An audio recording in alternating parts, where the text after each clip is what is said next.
Our Europe Bureau Chief Jeff Semple has a front row seat in Moscow. Jeff?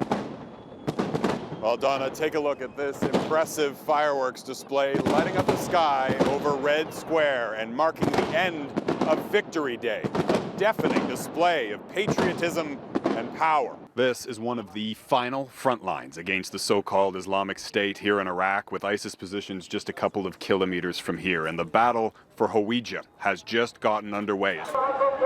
Well, we are witnessing a very tense, very improvised exercise in crowd control. As you can see, Austrian authorities are allowing thousands of refugees up these steps one at a time, where they can board these trains bound for Munich. And here she comes. The 90-year-old can be forgiven for not walking the entire stretch. She's opted instead to go for a drive, as you can see, greeting thousands of royal watchers who have lined the street here for kilometers, even at 90, keeping calm and carrying on. Just a short drive from the famous palaces of St. Petersburg is an ordinary office building that's become infamous.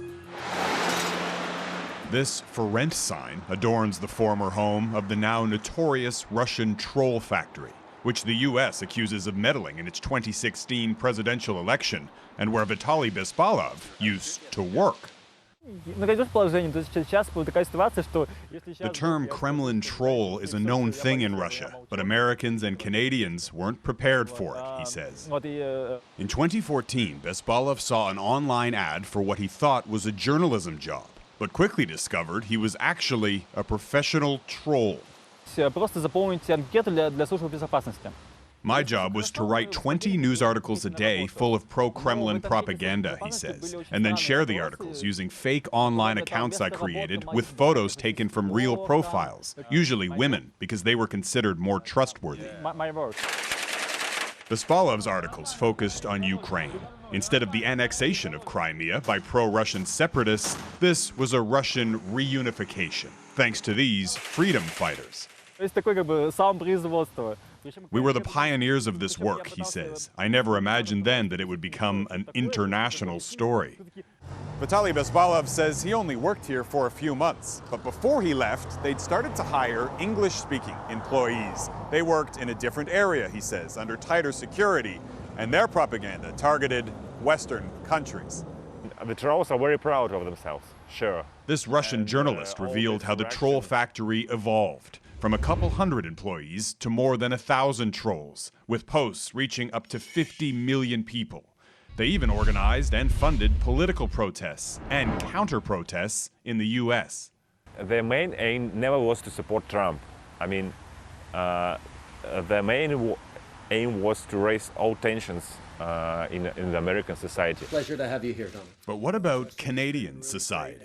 Zakharov says Canada's close proximity and relationship to the U.S. means Canadians are also targeted, albeit on a much smaller scale.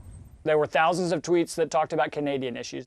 This American professor analyzed 3 million tweets, which were traced back to the troll factory. Those targeting Canadians often focused on divisive issues such as migration, claiming Canada forced to take drastic action to stop illegals from flooding in, and Syrian refugees are not welcome to Toronto. One tweet said, "Keep Canada white," while another promoted Black Lives Matter. The accounts picked up thousands of followers and millions of retweets. We saw significant changes in the way that these accounts acted over time. They got sneakier, they got harder to identify. Is that Canadians are there for each other. More than 2,000 tweets specifically highlight Justin Trudeau. Bespalov has no doubt Canada's next federal election will be targeted. In most cases, the voters decide. But if it's a close race, the trolls might have an impact. Canada has to be on its guard, Bespalov says.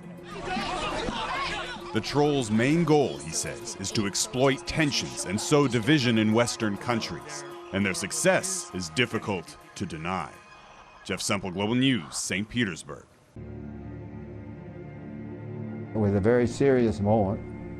It's something that we had been waiting for years, and now is our chance, eh? We had to get onto the continent to end the war. June 6, 1944, on this beach in Normandy, France, would turn the tide of history.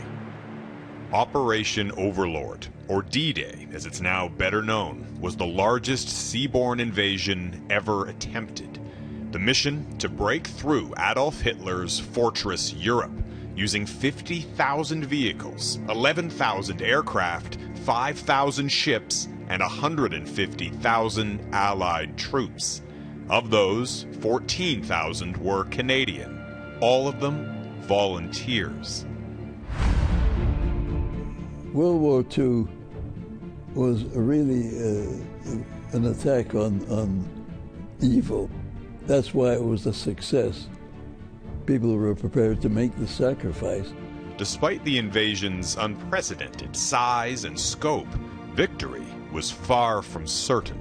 It was estimated by some planners that they could suffer as high as 75% losses. Their main cause for concern, the Nazis' so-called Atlantic Wall, arguably the greatest military fortification ever built. Pieces of Hitler's Atlantic Wall still dot the beaches of Normandy. 75 years ago, this wall contained millions of mines, machine guns, and bunkers stretching more than 5,000 kilometers from France to Norway. The Atlantic Wall wasn't actually a wall per se, shaped more like a pearl necklace with 15,000 reinforced concrete structures dotting the coastline, backed up in some areas by layers of heavy weaponry. So they were all very formidable positions.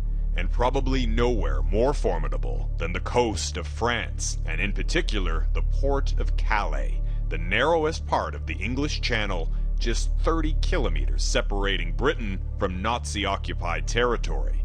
Hitler was certain that this was where the Allies would strike.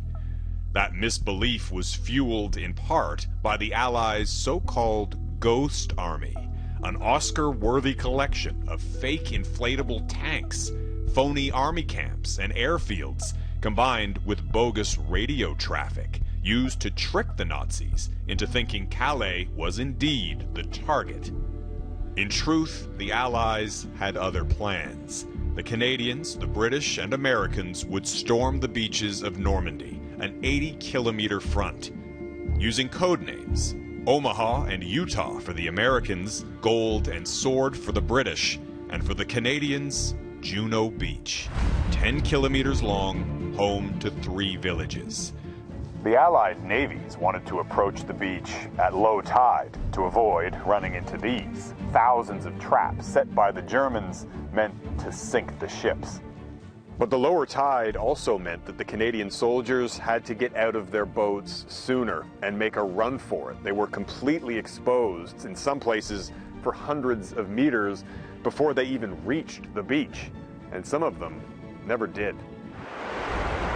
At dawn, the warships moved in with the big guns, bombing the beaches, hoping to rip through the Atlantic Wall.